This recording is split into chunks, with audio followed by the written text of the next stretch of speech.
Good. Happy to be back at a convention, right? Yeah. Well, our first panel this evening is the one and only Mr. David Naughton from American Werewolf in London. Yeah, this is great. Oh, and I get to talk on the microphone. This is good. Thanks for coming out. Thank you for coming out.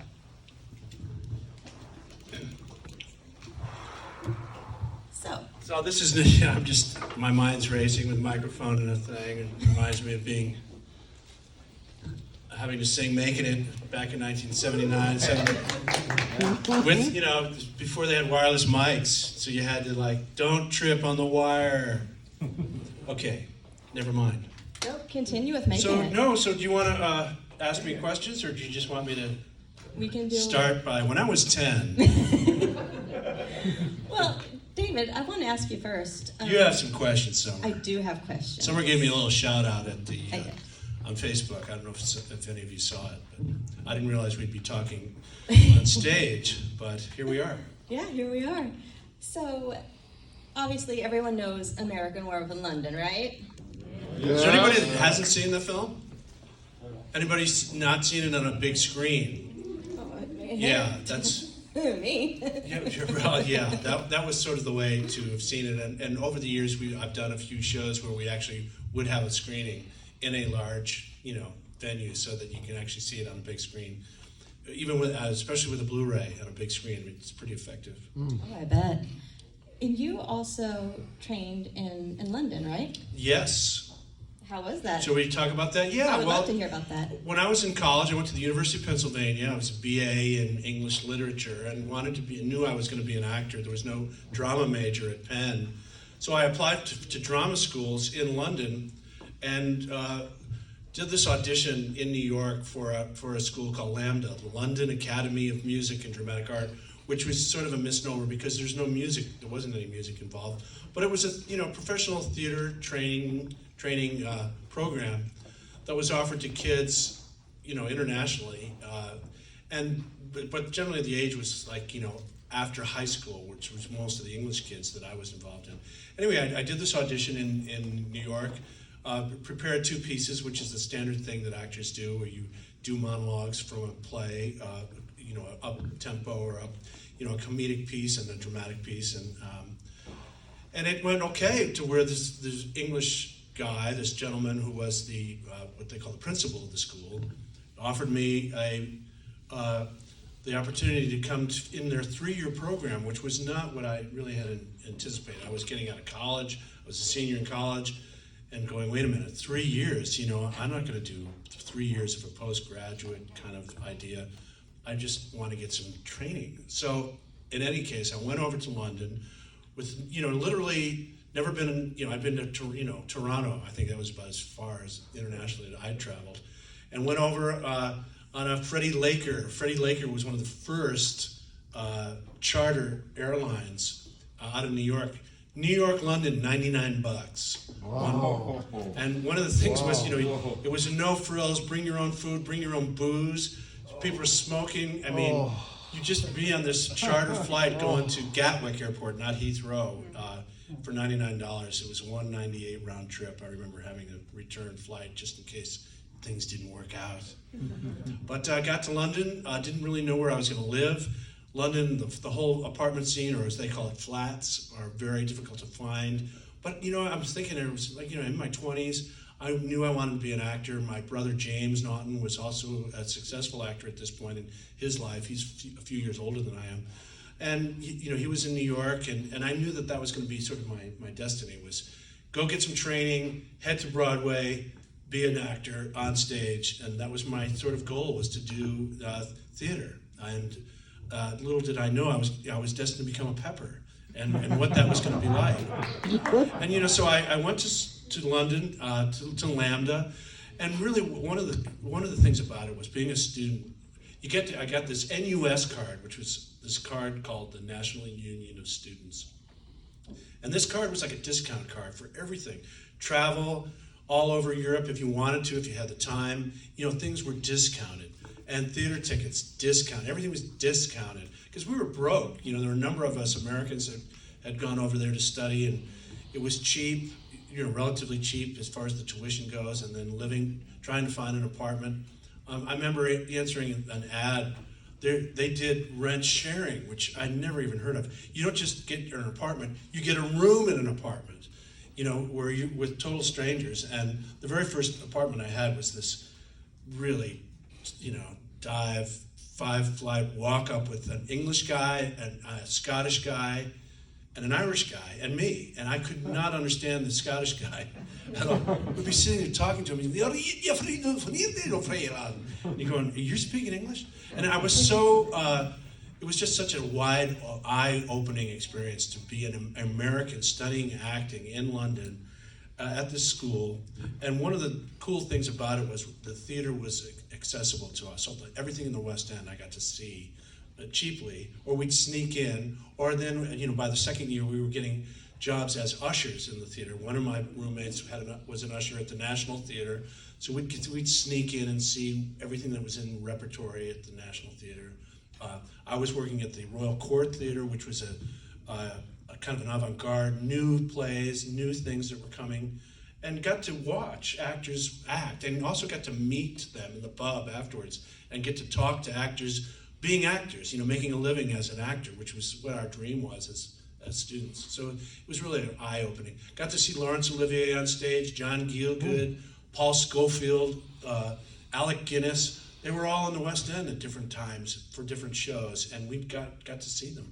Got to see, I'll never forget, Trevor Howard. I don't know if you remember, he was an old British actor, drunk on his ass on stage, and literally tripping over the furniture, and we were all like, oh. And one of the people that we went to see in that production, I don't even remember what it was a teacher at Lambda, and he was so embarrassed that his students were in the audience the night that Trevor showed up a little hammered, and but as I said, it was an opportunity to see Rocky Horror Picture Show debuted while I was there, in London, going, what is this show? And seeing Laurence Olivier at a rap party at the National Theater, where they used to do this play in rep, like every third or fourth day they did this big Italian play where they had a feast. And the whole idea of the play, it was called Saturday, Sunday, Monday was the name of the play. And Saturday was the dinner, Sunday was the aftermath of the dinner, where they had the big family blow up. But they had to cater this dinner, so everybody that worked at the theater went, when's Saturday, Sunday, Monday? Because that was the day we'd all eat well. We'd sneak in and eat the food after the show the next day, and they'd just have this feast of ham and turkey and for all these starving students and people that worked there as ushers, and some of us that didn't even work there but got in. And so that was the fun part. Little did I know that 5 years later, it was about 5 years later, I returned to New York. I got my first job was with the New York Shakespeare Festival, a production of Hamlet that Sam Waterston, that everyone knows from Law and Order, and was Hamlet at both in Central Park and at Lincoln Center, a long production, full uncut 4-hour version of Hamlet, if you can imagine, which I had all these small bit parts and costume changes. And what I learned from that production was how to play poker, because we'd have a big poker game in the green room between these long scenes, and listening to the play and trying to learn how to play 7 cards stud. And meeting other actors and working in New York was my first job. It was like, wow, this is great. Little did I know what being an actor in New York was like until the play ended over Christmas into January. It was over, and I didn't work again for the entire year, like 1976 or so. And so I found an agent, was going up for commercials and doing off-Broadway stuff, no money, working hard, but being an actor and doing the craft and going to Broadway when I could afford it. And that was the life of, an actor in the 70s in New York. It hasn't changed much. Things have, the accommodations are always hard.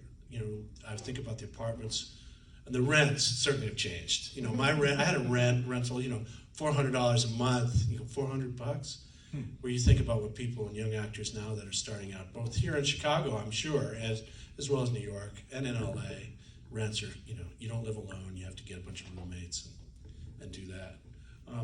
So I was, working in New York, trying to be an actor, going up for commercials, and I answered this ad for three national spots for a soft drink called Dr. Pepper. Have you ever had one? I went, yeah, I think I have. Yeah, Dr. Pepper, yeah. Well, it's the prune juice, you know, that kind of prune juice. No, there's no real anything in Dr. Pepper.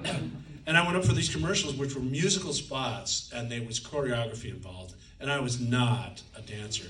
You know, you're up in New York, you're up against real dancers. You know, these are the ones that do all the Broadway shows. They're fantastically trained. And I was in there, you know, on an afternoon going, what am I doing here? But for whatever reason, I was able to pick up the sort of easy steps and remembering to hold the bottle the right way and was having a good time doing it, which is something that they responded to. And that turned into a 4-year contract with Dr. Pepper that put me on the map as far as being in national commercials and people going, who is this guy? And the soft drinks, you know, was just taking off. It went to number 3 after Coke and Pepsi. And it was hugely successful. And as I said, it brought me to the attention of people in LA where I would find myself moving very soon after. I didn't spend that many years in New York.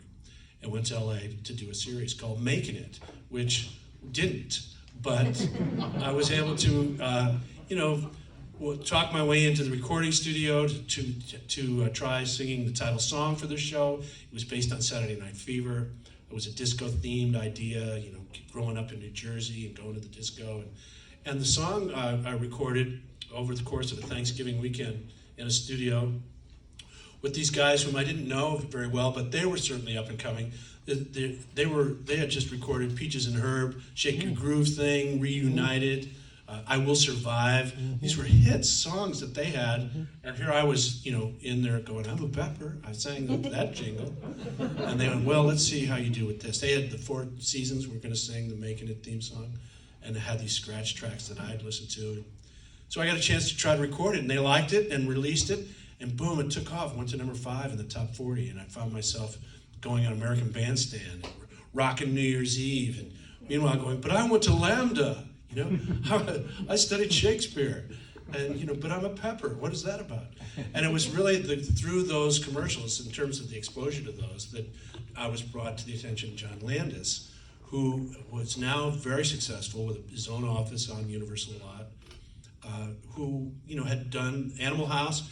He didn't know, but I had actually auditioned for Animal House and didn't get past the first, you know, pass when he was looking for guys for Animal House. And then were you auditioning for any role specific, or? Yeah, it was just a general audition, you know, to be one of the fraternity guys. Any of those parts. You know, Tom Hulse, Stephen First, you know, got these roles that were the leads, but it was a chance to meet him.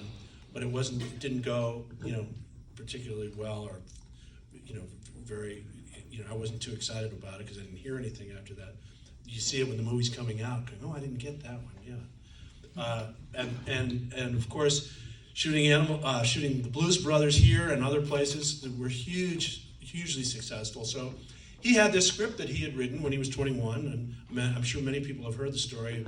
He was working as a production assistant on Kelly's Heroes, a show that continues to air. I don't know if you've seen this movie. People know it. It's a cool movie. A lot of famous guys doing a war picture. And John was a production assistant, which, as you know, or don't know, think of the bottom rung on any movie. You're basically a gopher, doing whatever needs to be done, you know, and just excited to be there. But he had this opportunity to write at age 21 this screenplay, which is really the movie that we shot. I ended up being introduced to him in LA when he was looking for people, because Rick Baker and he were, you know, had already decided on kind of how the makeup was going to be, but Rick needed the guys as soon as possible. So before John even had the movie financed, he was casting the 2 roles of the guys, the boys as they called them, because Rick needed them in makeup as soon as possible. So I went in fairly prematurely, I thought. It was like October 1980 at his office at the Universal Lot, and he was this young guy, and it was such an informal meeting, and we were laughing and joking, and he was it was as informal as any audition I think I've ever had before or since. And based on that, he had seen my commercials. He knew and has said subsequently that he liked the idea of this guy who was friendly and likable, even from the 30 or 60-second commercial, might be just the type of guy that he wanted personality-wise for his one of his leads in his horror film. So the next day, he said, call me tomorrow and read this. He gave me the script, American Werewolf in London. And I told him, oh yeah, I'd studied acting in London, and I'd certainly been around the moors. I knew I'd been on my bicycle in Ireland on a trip, backpacking on a bike. He says, well, you won't be on a bike in this movie. Call me tomorrow. And I called him. He goes, you want to be a werewolf? All right, well, you need to get over to Rick Baker's shop. And soon that started the whole routine of going to Rick Baker's shop, which was, if you could see the way he ended his career, Rick retired like last year or the year before, with a number of 100 employees in this, huge building that he owned. Well, when I met him, he had rented a garage space in a row of just rental places like storage bins with a bunch of college type guys as his assistants, learning how to do makeup. And when I went there and found his address and went in, he goes, well, which role are you playing? I go, I'm playing David. He goes, well, I feel sorry for you. What does that mean? So Rick and started putting me through the motions of, starting with my arms to go easy, and these big vats of quick drying cement, alginate as they call it. And if you've ever had your teeth done, and had those molds done of your teeth, it can be a little uncomfortable as it dries and you're trying to pry it off out of your mouth to make a mold or casting of your actual teeth. This is what he did on my head, and I know my arms and on my legs, numerous times. I said, have you done this before? They went, yeah, once. Yeah, he did it. He's okay. But the head part is obviously the most claustrophobic. You don't breathe real well. And then they wrap it with gauze, just like a cast, so it's starting to dry on your head. And you're completely, inside this tomb for 20 minutes or so, until they pry it from the back and pry it off, and there's the mold, the negative part of your facial mask.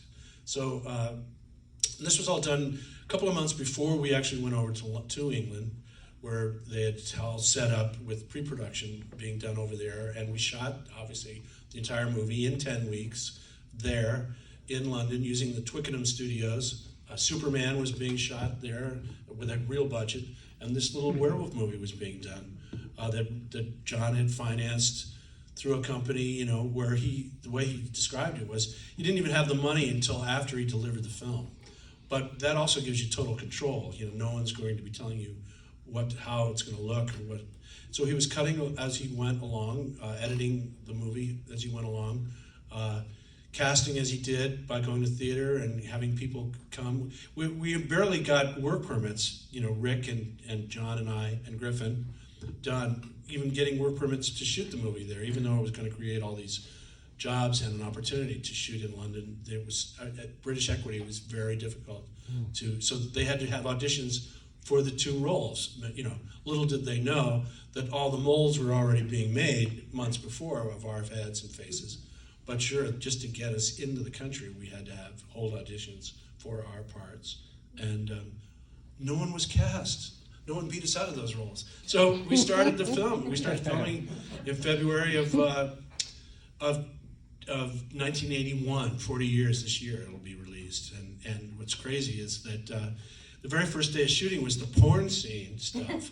So there's, these guys are all, if you've ever met anybody on a crew, they don't get the scripts, they just get the gig. They don't know what the movie's about. They know who the directors are. They may recognize some of the names of the people in it, but they don't necessarily know what the content of the script is, other than they hear it say it's 2 months, it's work for 2 months, it's a horror film or something, hey, whatever, Twickenham will make it. Job's a job. Yeah, it's a gig. Well, the first day, this crew shows up and we're shooting a porn scene, and they go, what did we sign up for? And many were, on the verge of quitting until they go, no, this is just the movie, it's playing in the movie theater. And, so they stuck it out, and so to speak, and they hung in there for the duration of the movie. And then, we came along. And these guys were fun. A lot of experience on the crew, making fun of me every time I needed to streak in the woods. And, and I'm looking at this, the schedule, going, when are these scenes that I'm dreading, which are anything to do with, running transform any of the dream sequences. When's the Jenny love scene? Let's look for that one. You're looking on the schedule. When is any of this stuff happening? Oh my God. And, but fortunately the film started out on day one for us was, just the way the movie starts. The truck driving up, we're in the truck in the back with the sheep, and that was our first day, and those were our first minutes working together, Griffin and I, and getting a chance and doing those scenes out in the moors, walking along and talking about what we had planned. We started shooting in the beginning, and it wasn't to make us comfortable. It was really all because of the schedule. Was trying to give Rick Baker as much time as he could to finish all the makeup, so that when it came time to shooting any of that stuff, and Griffin was getting made up sooner than I was, of course, as his decay makeup was starting to happen. He was only in the film, and he talks about it. He was only in the film without makeup in the beginning, and then he, every time you see him, he's grosser and grosser and more decayed, and that was just the way it was. But the thing that I like to tell people about the movie is everything that you see in the film we actually did. I mean, there wasn't any sort of special effects to the point where it was done in post. For example, being in the wolf cage. Yeah, I was naked in a wolf cage with real wolves. Is it true that the zoo is open for part of that film? Well, there's a scene where I come running across and I grab a jacket. I've supposedly I woke up in the zoo naked, and now I'm trying to figure out how do I get back to the apartment. And so I run and I grab this red coat from a woman off a park bench and streak right across. Those scenes are all shot in the Regent's Park Zoo, which we had to ourselves until they opened it. So I remember looking, going, no, why would they have all these extras all the way in the back? You can barely see them. He says, those aren't extras, the zoo's open. What? The zoo's what? So, and the scene, coming up with the lady, I come out from behind the bush and I look at her and say, excuse me. Well, they don't tell that's an extra, that woman who's working for the day on a show, who has no idea what she's doing as far as what's going to be asked of her. And she certainly haven't been told that this naked guy's going to come out from behind a bush and say hello to her. And she was quite stoic throughout that whole thing.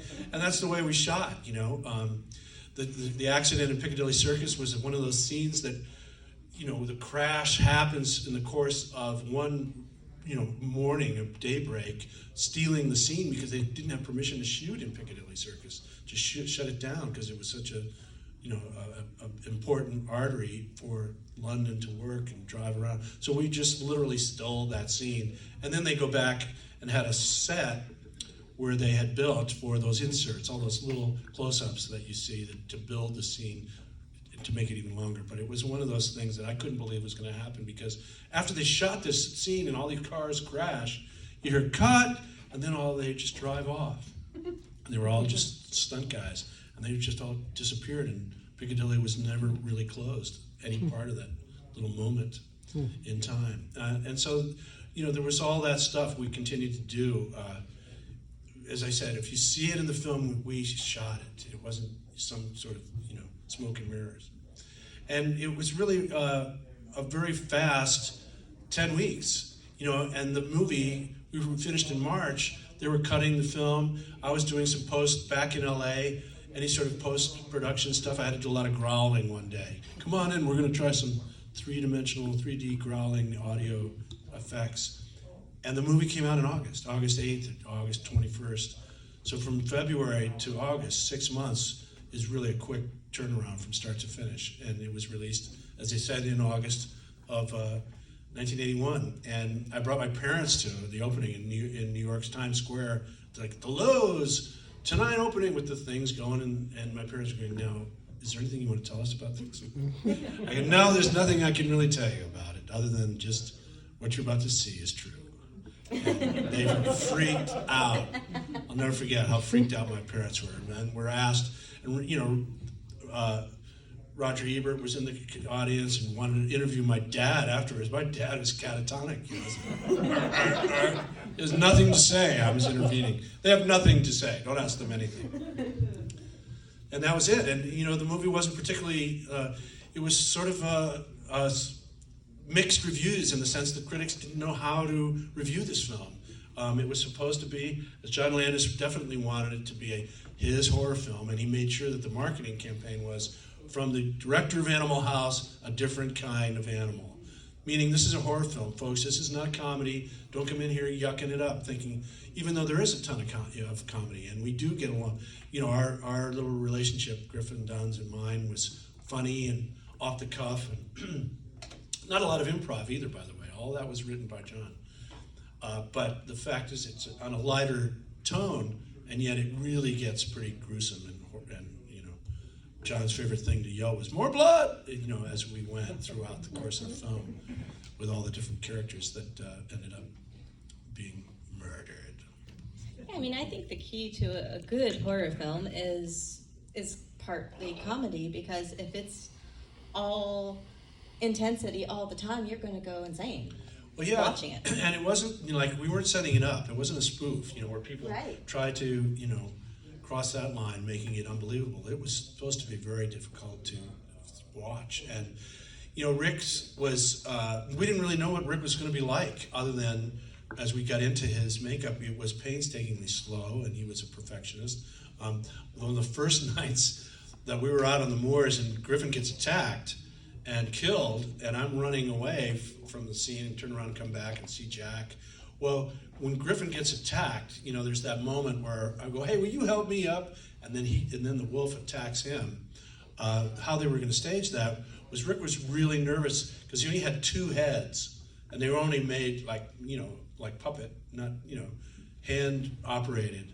And he only had two of them, so it wasn't like, you know, nothing could go wrong, or we wouldn't be able to shoot that particular scene where Griffin gets attacked. And they weren't going to rehearse it because, you know, he said, "I'm going to come at you, Griffin, but I want you to be really careful of the head.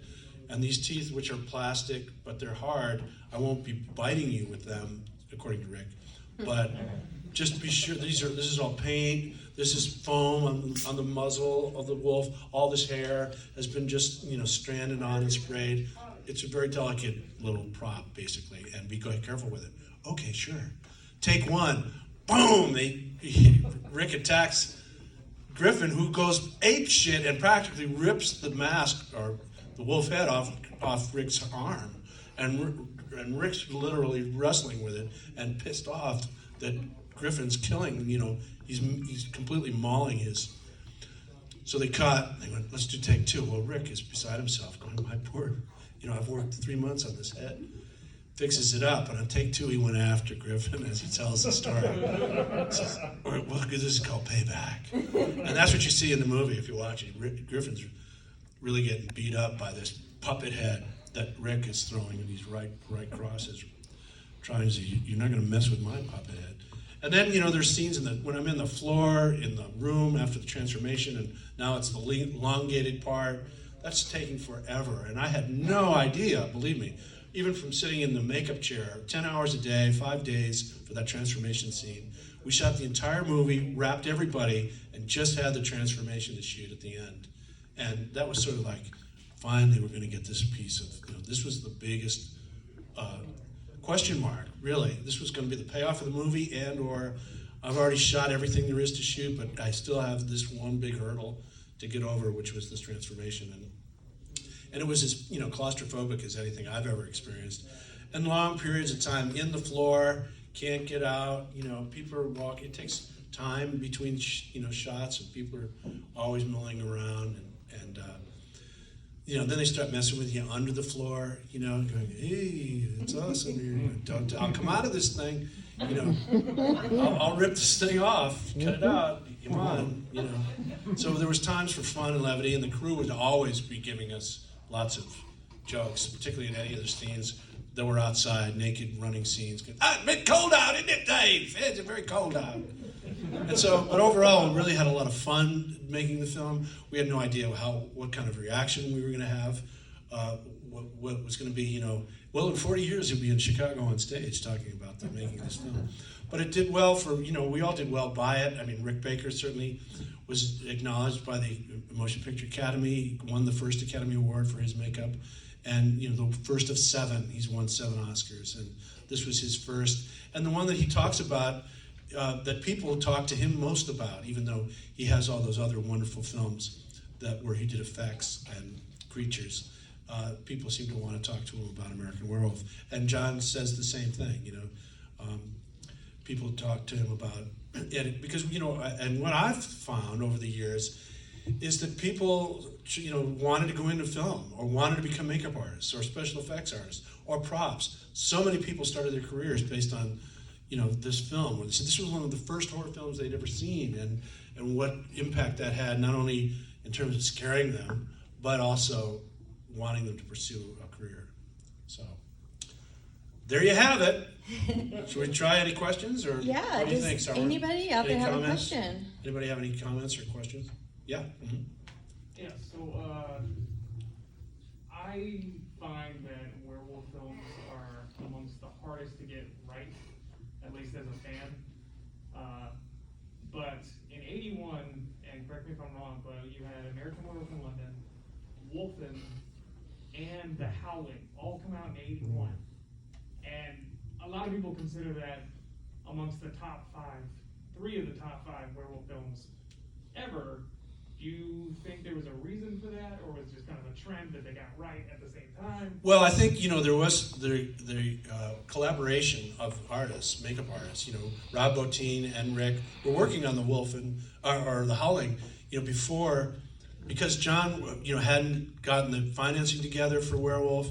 Rick was twiddling his thumbs, so he was starting to work on the Howling. When John got wind of that, it was like, Rick, you need to get off that film right now. Come on, I'm getting ready to do my werewolf movie. So there was that. There was a competition involved as well, of which film was going to come out first, as if to think that the first one out is going to be the most successful. And that's that's not necessarily true. Who's going to race to go see the first werewolf film? But it is a coincidence that they came out and have had the sort of staying power that they've had. But I know that they were collaborating. These effects, which were previously unheard of in terms of bladders, air bladders, and were in the talk, and those films showed them. And it's really amazing. I would go to Rick's shops in subsequent years and see the sort of stuff that they would come up with that you wouldn't even know. And they did commercials and things too, where if they needed a baby, say a baby's arm, and a baby needed to pick up the product, well, you can't always get a baby to do that, but you get Rick Baker to build an arm that goes down and picks up the product, and on and on. Really fascinating stuff. Things that move, birds that fly or on a wire, all this mechanical stuff, and then he would paint, and he was such a good sculptor and such a fine painter. You've seen him, some of his stuff, his art is really top notch, and this is what he does now. We had a chance to go to Spain last year over in Tenerife, the Canary Islands, for a film festival, and Rick had his book. I don't know if you've seen his books. It's like a 2-volume piece of his work, and that's what he loves to do. He's not the most, he'd rather not go to the party. He'd rather be back in his room drawing, and that's the kind of guy he was. And you didn't really get a chance to know him in the makeup chair other than, are we ready yet? No, it's going to be a while longer. It's going to be a little while longer. And then once you get out on set, it's going to be a while. I mean, he'd just be right there with a paintbrush, dabbing away. And there's a scene where I'm in the forest and I wake up in the hospital bed. It's just weird. And I got these glass lenses on, which nobody wears anymore. These are solid glass lenses they put in with a little suction cup put in there, and they're painted like wolf yellow, and you're supposed to wear them 20 minutes, get them out. Well, what scene is shot in 20 minutes on a film set? Like hour 2, I'm going, can I get my things out of my eyes? No, we're almost ready. So it was, I always like to call it how torturous it was. At the time, people were going, well, in The Elephant Man, he had to wear this stuff all the time, so you just have to wear it. And Griffin would, complain as well, going, how come this is a role of a lifetime, and every time you see me, I'm more decayed? And Rick's going, well, it's in the script. And that's the way it is. So, as an effect of that, I've met makeup artists over the years at different kinds of things or shows. I certainly steered clear of wanting to do, hey, what other creature can I be turned into? No thanks. I've done it, had it done by the best. I don't need to be sitting there forever, in a makeup chair. But it's funny, the reaction that I get from makeup artists are going, wow, you're in my chair. Yes. And I'm going to do some makeup on you. Yes. And I'm really nervous. Why? You're the makeup artist. I'm just sitting here, And so it's been an interesting effect because they all know what it goes into making that stuff. And they're all so respectful of Rick and what he accomplished and has since accomplished in the career that he had. And he and John, remain friends. John, on the other hand, when you go, and I've done a couple of panels where John and Rick are on the, for one thing, you don't get to talk because John generally is the chatterbox. But what he does do is he makes fun of Rick, which is so funny, because everybody respects Rick's work so much. But he's going like, Rick, come on, you remember? And because they worked on a movie called Schlock. I don't know if any of you ever heard of this. But this was like one of their first little high school things where Rick was using his mother's oven to make the creature faces and, baking things. And they laugh about it. But, that was their first sort of work together, and making little Super 8s and doing that kind of thing. But they stayed friendly and cashed it in with a big film like this one for them. And it's, as I said, then one of the things that I've been asked was like, there's this talk about a sequel. What about this idea of a sequel? I go, well, who wants to have a sequel done of a film that you're proud of? Going, go make your own movie or come up with another idea. But then I thought of it in the sense that, if they do a sequel, what will happen is they'll say, yeah, but did you see the original one? Which will just give legs, another generation of kids and horror people will go, well, yeah, I saw it, but you got to see American Werewolf in London, the original. Yeah, always look how many times Body Snatchers has been remade. Yeah, you look at... Or Phantom of the Opera, or Dracula, or any of those. There's always the origin piece. Yes. You got to go back to. No, it's true. You have to go back to it. And so, 40 years this year. Yep, this is what 40 years looks like. 40 years later. Anybody else? But, yeah. Mm-hmm. What were the top 3 weirdest scenes to shoot in the movie?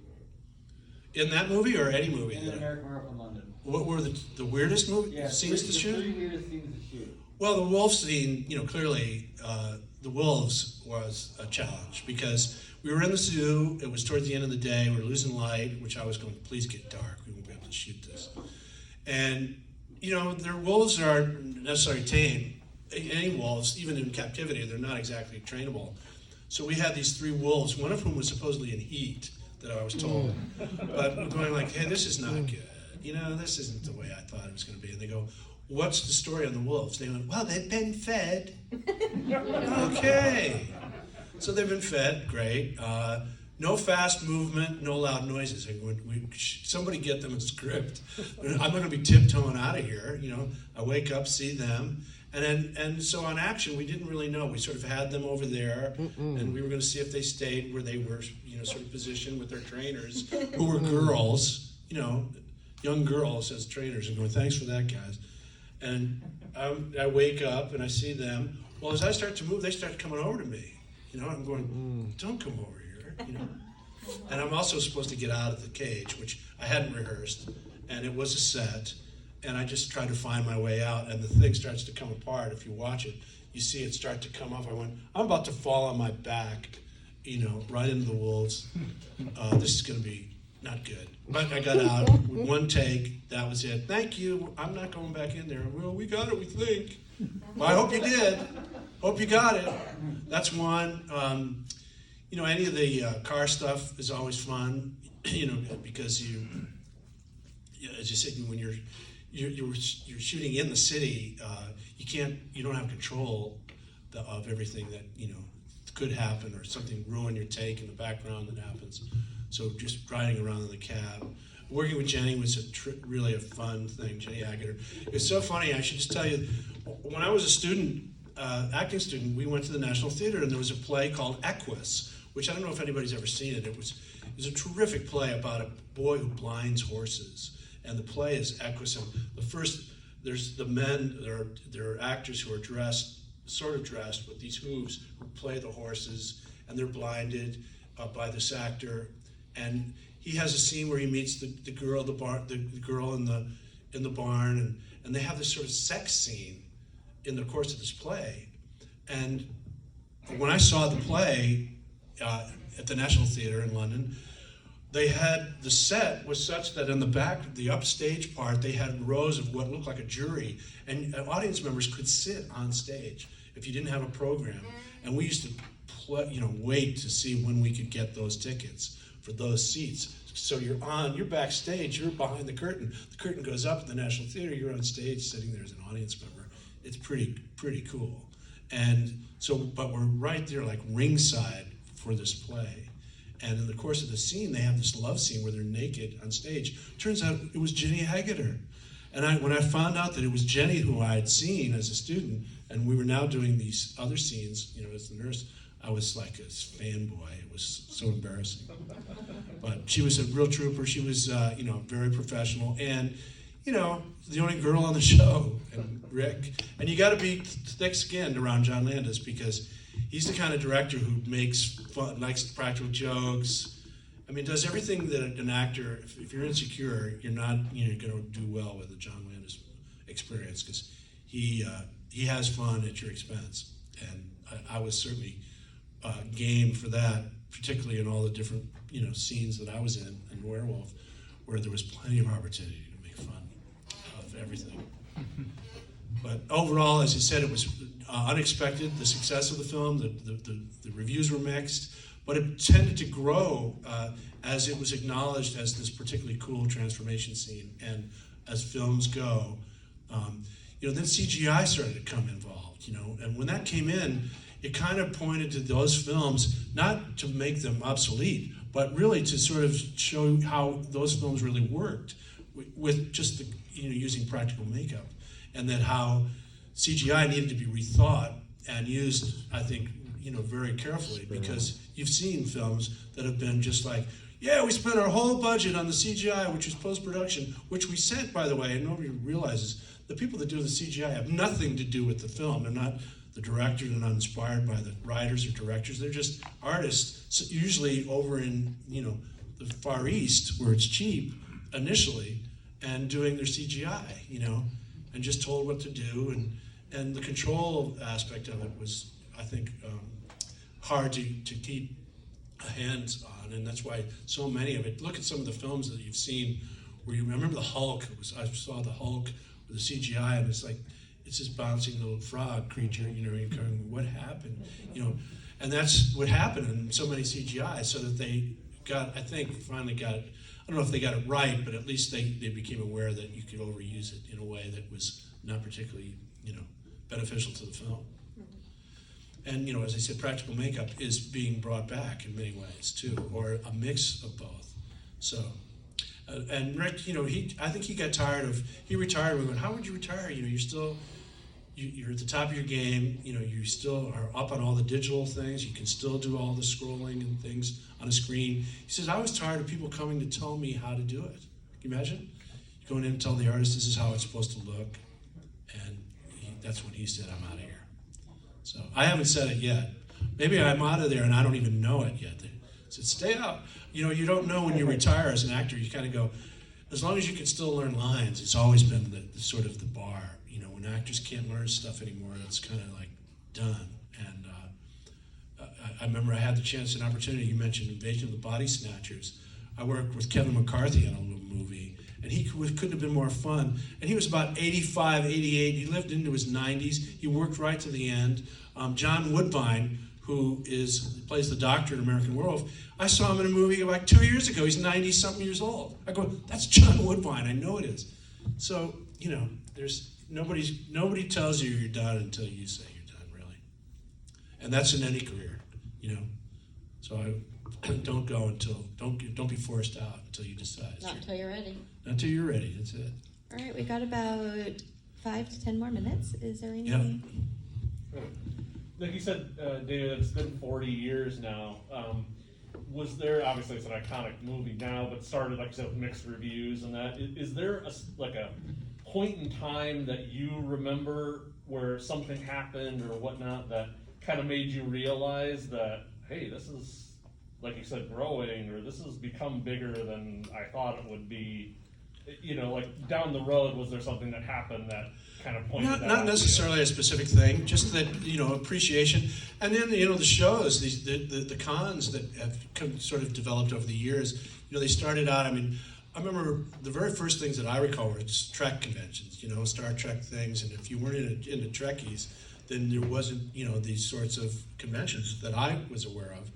But, it was getting to attend some of these over the years, and it's been 40 years. I haven't been going to shows for 40 years, but certainly to the point where you start to meet other filmmakers and get to meet people who have done similar things and appreciate the stuff. So it kind of puts it in perspective in terms of ranking it among the sort of films, that people point to when you want to talk about transformation or, music in a film. I thought was another aspect of the movie that was really quite well utilized by Landis. And the movie he had all these moon referenced popular music that he wanted to put in.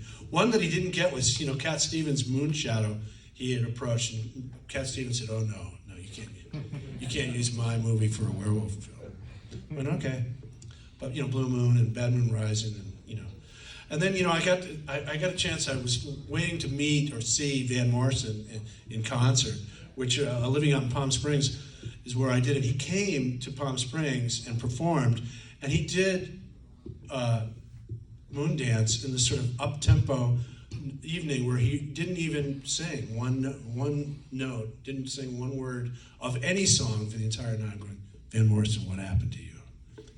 Because that was a major moment in my life. And I couldn't listen to Creedence Clearwater, without thinking of that film, and I think one helped the other as well. And I'm sure they've been asked, and I would have asked, although I was so disappointed with Van, if I had a chance to meet him, going, did anybody talk to you about this movie, and what it did for that song? But he was doing his all jazz set that night. Crazy.